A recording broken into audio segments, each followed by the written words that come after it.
ಪಿಎಂಶ್ರೀ ಯೋಜನೆಯಲ್ಲಿ ಯೋಗ ಮತ್ತು ಕರಾಟೆ ತರಬೇತಿಯನ್ನು ಉಪಶಿಕ್ಷಕರಿಂದ ತರಬೇತಿಯನ್ನು ನೇಮಿಸುವ ಆದೇಶವನ್ನು ಹೊರಡಿಸಿದ್ದಾರೆ. ಇದನ್ನು ದಯವಿಟ್ಟು ತಾವು ಮರು ಪರಿಶೀಲನೆ ಮಾಡಿ ಅಂತ ನಮ್ಮ ಪತ್ರಿಕಾಗೋಷ್ಠಿ ಈಗಾಗಲೇ ಕೂಡ ಆದೇಶವನ್ನ ಲಾಸ್ಟ್ ಮಂತ್ ಜೂನಲ್ಲೇ ಕಳಿಸ್ಕೊಟ್ಟಿದ್ದಾರೆ.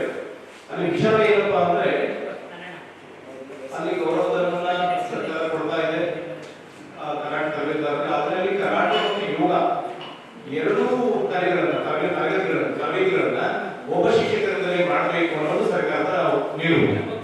ಸೊ ಇಲ್ಲಿ ನಾವು ರಾಜ್ಯ ಶಿಕ್ಷಕರ ಸಂಘದಿಂದ ನಾವೇನು ಹೇಳ್ತಾ ಇದ್ದೀವಿ ಅಂದ್ರೆ ಒಬ್ಬ ತರಬೇತುದಾರ ಎರಡು ತರಬೇತಿಗಳನ್ನ ನೀಡಿದಾಗ, ಯಾಕಂದ್ರೆ ಕರಾಟೆನೇ ಬೇರೆ, ಯೋಗ ಕ್ರೀಡೆನೇ ಬೇರೆ. ಯಾಕಂದ್ರೆ ಯೋಗ ಮನಸ್ಸು ಏನು ಯೋಗ ದೈಹಿಕವಾಗಿ ಅದನ್ನ ಸ್ಮೂತ್ ಮಾಡುವುದಾಗಿರ್ತದೆ. ಕರಾಟೆ ದೈಹಿಕವಾಗಿ ಮಾನಸಿಕವಾಗಿ ಸದೃಢನಾಗಿ ತನ್ನ ಕಾಪಾಡಿಕೊಳ್ಳಿಕ್ಕೆ ಗಟ್ಟಿಮುಟ್ಟಾಗಿ ಮಾಡುವಂತಹ ಕಲೆ ಆಗ್ತದೆ. ಅದನ್ನು ವಿಶೇಷವಾಗಿ ಸರ್ಕಾರ ಹೊರಡಿಸಿದ ಆದೇಶ. ಇಲ್ಲಿ ಬೆಳಿಗ್ಗೆ ತರಬೇತಿ ಬೆಳಿಗ್ಗೆ ಬಂದ್ರೆ 10 ಗಂಟೆಗೆ, ಸಂಜೆ 5 ಗಂಟೆವರೆಗೆ ಕಾರ್ಯನಿರತರಾಗಿರ್ಬೇಕು ಅಂತ ಹೇಳ್ತಾರೆ. ಸರ್ಕಾರ ಗೌರವಧನ ಕೊಡ್ತಿರೋದು ಕೇವಲ 12,000 ರೂಪಾಯಿ ಮಾತ್ರ. ಸೊ ಈ ನಿಟ್ಟಿನಲ್ಲಿ ನಾವು ರಾಜ್ಯದ ಎಲ್ಲ ಕರಾಟೆ ಶಿಕ್ಷಕರ ಪರವಾಗಿ ನಾವು ಸರ್ಕಾರಕ್ಕೆ ಶಿಕ್ಷಣ ಇಲಾಖೆ ಮನವಿ ಮಾಡಿಕೊಡ್ತಿರೋದು ಏನಪ್ಪಾ ಅಂದ್ರೆ, ನಮಗೆ ಕರಾಟೆ ಶಿಕ್ಷಕರನ್ನ ಸಪರೇಟ್ ಆಗಿ ತಗೊಳ್ಳಿ, ಯೋಗ ಶಿಕ್ಷಕರನ್ನ ಸಪರೇಟ್ ಆಗಿ ತಗೊಳ್ಳಿ. ಆಮೇಲೆ ಈ ಒಂದು ಬೆಳಿಗ್ಗೆಯಿಂದ ಸಂಜೆವರೆಗೆ ಮಾಡುವಂಥದ್ದು, ಯಾಕಂದ್ರೆ ಅವ್ರಿಗೆ ನೀವು ಕೊಡೋ ಗೌರವದ 12,000 ಎರಡಕ್ಕೂ ಆಗಲ್ಲ. ಸೊ ನಮಗೆ ಅಂದ್ರೆ 3 ತರಗತಿಗಳನ್ನ ನೀಡಿ ಅಂತ ನಾವು ಈ ಮೂಲಕ ರಾಜ್ಯ ಕರಾಟೆ ಶಿಕ್ಷಕರ ಸಂಘದಿಂದ ಒತ್ತಾಯವನ್ನು ಮಾಡ್ತಾ ಇದ್ದೇವೆ. ಸರಿಸುಮಾರು ನಮ್ಮ ಕರಾಟೆ ಶಿಕ್ಷಕರ ಸಂಘ ರಾಜ್ಯದಲ್ಲಿ 10 ವರ್ಷಕ್ಕೂ ಮೇಲ್ಪಟ್ಟು 15 ವರ್ಷಕ್ಕೂ ಮೇಲ್ಪಟ್ಟು ನಾವು ಹೋರಾಟ ಮಾಡ್ಕೊಂತ ಬಂದಿದ್ವಿ. ಉದಾಹರಣೆ, ಸರ್ಕಾರ ಏನಾದರೂ ತಪ್ಪು ಮಾಡಿದಾಗ ಸರ್ಕಾರ ಯಾವ ರೀತಿ ಕರಾಟೆ ಶಿಕ್ಷಕರನ್ನ ನೇಮಕ ಮಾಡ್ಕೋಬೇಕು, ಅದರಲ್ಲಿ ಏನಾದರೂ ತಪ್ಪುಗಳಿದ್ದಾಗ ಮೊದಲು ರಾಜ್ಯದಲ್ಲಿ ಧ್ವನಿ ಎತ್ತುವುದೇ ಕರಾಟೆ ಶಿಕ್ಷಕರ ಸಂಘ. ಆ ಒಂದು ಕರಾಟೆ ಶಿಕ್ಷಕರ ಸಂಘ ಪ್ರತಿ ವರ್ಷ ಕೂಡ ಸರ್ಕಾರ ಗಮನ ಸೆಳೆಯುವಂತ ಕೆಲಸ ಮಾಡಿದ್ದೀವಿ.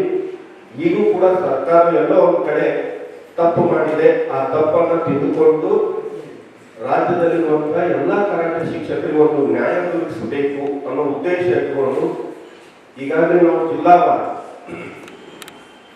ಕರಾಟೆ ಶಿಕ್ಷಕರ ಸಂಘ ಜಿಲ್ಲಾವಾರು ಸುದ್ದಿಗೋಷ್ಠಿ ಮಾಡಿದ್ದೇವೆ, ಸರ್ಕಾರ ಗಮನ ಸೆಳೆದಿದ್ದೇವೆ. ಕೆಲವು ನಮ್ಮ ಹಿರಿಯ ಶಾಸಕರು ಅಧ್ಯಕ್ಷರು ಮತ್ತು ಹಿರಿಯರು ಏನಂದ್ರೆ, ಇಲ್ಲ ಬ್ಯಾಂಗ್ಳೂರಲ್ಲಿ ಒಂದು ಸ್ವಲ್ಪ ಮಾಡಿದ್ರೆ ಅಧಿಕಾರಿಗಳಿಗೆ ಒಂದು ಸ್ವಲ್ಪ ಗಮನ ಬರ್ತದೆ, ಅದು ದಯವಿಟ್ಟು ತಾವೆಲ್ಲರೂ ಬ್ಯಾಂಗ್ಳೂರ್ ಬರ್ರಿ ಅಂತ ಅಂದಾಗ ನಾವು ಇವತ್ತು ಬ್ಯಾಂಗ್ಳೂರಲ್ಲಿ ಪ್ರೆಸ್ ಮೀಟ್ ಮಾಡ್ತಾ ಇದ್ವಿ. ವಿಷಯ ಇಷ್ಟೇ, ಯೋಗ ಬೇರೆ ಕರಾಟೆ ಬೇರೆ. ಯೋಗಕ್ಕೇನು ನೀವು ತರಬೇತಿದಾರ ನೇಮಕ ಮಾಡ್ಕೋತೀರಿ, ಅದನ್ನು ಕೂಡ ಕರಾಟೆ ಶಿಕ್ಷಕರು ನೇಮಕ ಮಾಡ್ಕೊಡ್ರಿ ಅನ್ನೋ ಉದ್ದೇಶ ನಮ್ದಾಗಿದೆ. ಯಾಕಂದ್ರೆ ಯೋಗ ಮತ್ತು ಕರಾಟೆ ಎರಡು ವಿಭಿನ್ನವಾದಂತಹ ಒಂದು ಕಲೆ.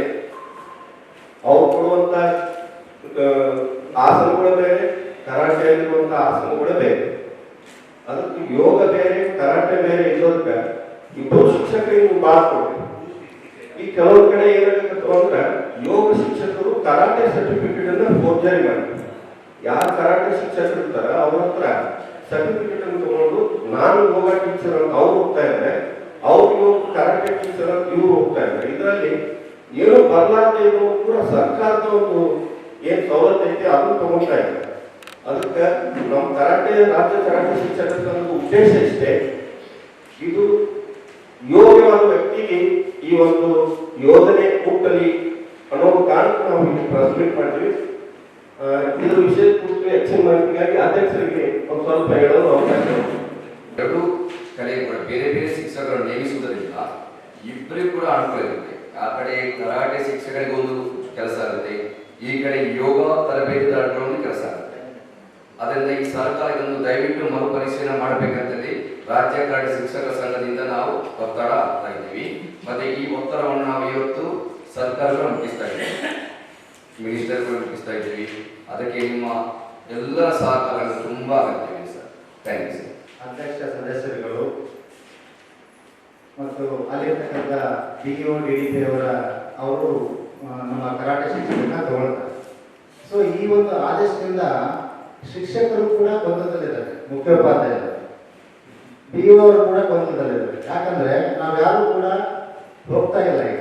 ಯಾಕಂದ್ರೆ ಇವ್ರು ಕೊಡ್ತಕ್ಕಂಥ 12,000 ರೂಪಾಯಿ ಕುಟುಂಬಕ್ಕೆ ಸಾಲಲ್ಲ. ನಾವೆಲ್ಲ ಕಷ್ಟಪಟ್ಟು ಒಂದು 15-20 ವರ್ಷದಿಂದ ಕರಾಟೆ ಕಲಿತು ನಾವೇನೀಗ ವಿದ್ಯಾರ್ಥಿನಿಯರಿಗೆ ಹೇಳ್ಕೊಡ್ತಾ ಇದ್ವಲ್ಲ.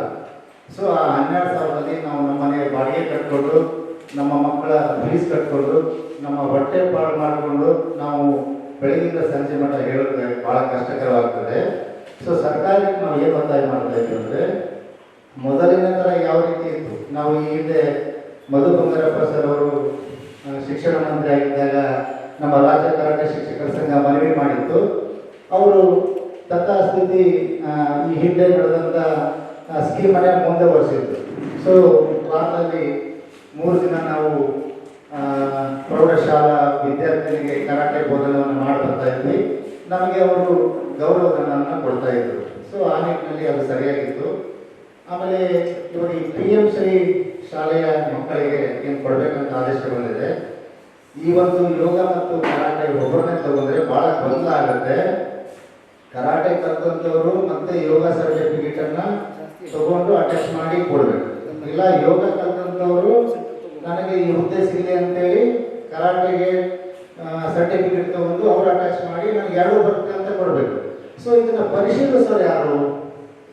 PO ಅವರಿಗೆ ಗೊತ್ತಾಗುತ್ತಾ, ಸೊ DDP ಅವರಿಗೆ ಗೊತ್ತಾಗುತ್ತೆ, ಅಥವಾ ಸರ್ಕಾರದವರಿಗೆ ಗೊತ್ತಾಗುತ್ತಾ ಕರಾಟೆ ಸರ್ಟಿಫಿಕೇಟ್ ಫೇಕ್ ಇದೆಯಾ ಅಥವಾ ಒರಿಜಿನಲ್ ಇದೆಯಾ ಅಂತೇಳಿ ಆ ಹಿರಿಯ ಕರಾಟೆ ತರಬೇತಿದಾರರೇ ಒಂದು 15-20 ವರ್ಷದಿಂದ ಏನು ಕರಾಟೆಯನ್ನು ಕಲ್ಕೊಂಡು ತರಬೇತಿ ಕೊಡ್ತಾ ಇದ್ದಾರೆ. ನಮಗೆ ಕರಾಟೆ ಸರ್ಟಿಫಿಕೇಟ್ ಯಾವುದು ಫೆಡರೇಷನ್ ಇಂದ ಐತೆ ಇಲ್ಲ, ಇದು ಒರಿಜಿನಲ್ ಇದೆ, ಡೂಪ್ಲಿಕೇಟ್ ಇದೆ ಅಂತ ನಾವು ಕಂಡಿದ್ದೇವೆ. ಸೊ ಯೋಗ ಸರ್ಟಿಫಿಕೇಟ್ ಅಟ್ಯಾಚ್ ಮಾಡಿ ಕೊಡ್ತಾರೆ. ಅದು ಯೋಗ ಸರ್ಟಿಫಿಕೇಟ್ ಹೌದಲ್ಲ, ಒರಿಜಿನಲ್ ಇದೆ ಅಂತ ಯಾರು ಗೊತ್ತು? ಸೊ ಈ ಯೋಗದಿಂದ ಏನು ಪರಿಣಿತಿ ಹೊಂದಿರ್ತಾರೆ, ಅವ್ರದ್ದೇನು ಫೆಡರೇಷನ್ ಇದೆ, ಅವರು ಅದನ್ನ ಅನುಮೋದನೆ ಮಾಡಿ ಕಳಿಸಿದ್ರೆ ಮಾತ್ರ ತಗೊಂಡ್ರೆ ಸರ್ಕಾರಕ್ಕೂ ಕೂಡ ಮೋಸ ಆಗಲ್ಲ, ತರಬೇತುದಾರರು ಮೋಸ ಆಗಲ್ಲ, ವಿದ್ಯಾರ್ಥಿನಿಯರು ಕೂಡ ಇದನ್ನು ಮೋಸ ಆಗಲ್ಲ, ಅಂದ್ರೆ ಸರಿಯಾಗಿ ಕಲಿತಾರೆ. ಸೊ ಈ ನಿಟ್ಟಿನಲ್ಲಿ ನಮ್ಮ ಉದ್ದೇಶ ಒಂದೇ, ಯೋಗ ಶಿಕ್ಷಕರನ್ನ ಬೇರೆ ತಗೊಳ್ರಿ, ನಮ್ಮ ಕರಾಟೆ ಶಿಕ್ಷಕರನ್ನ ಬೇರೆ ತಗೊಳ್ರಿ. ತಗೋಬೇಕಾದ್ರೆ ಆಯಾ ಸ್ಥಳೀಯ ಹಿರಿಯ ಕರಾಟೆ ಶಿಕ್ಷಕರನ್ನ ಮುತುವರ್ಜಿ ವಹಿಸಿ ತಗೊಳ್ಳಿ. ಯಾಕಂದ್ರೆ ನೀವು ಯಾವುದೇ ಒಂದು ಶಾಲೆಯಲ್ಲಿ ಸರ್ಟಿಫಿಕೇಟ್ ಯಾರು ಕೊಟ್ಟಿರ್ತಾರೆ ಅವರು ತರಬೇತಿ ಹೇಗಿದೆ, ಅವರ ಸರ್ಟಿಫಿಕೇಟ್ ಒರಿಜಿನಲ್ ಇದನ್ನ ಅಲ್ಲ, ಅದನ್ನ ಪರಿಶೀಲನೆ ಮಾಡಬೇಕಲ್ಲ. ಸೊ ಈ ನಿಟ್ಟಿನಲ್ಲಿ ಆ ರೀತಿ ಒಂದು ಮಾಡಬೇಕು.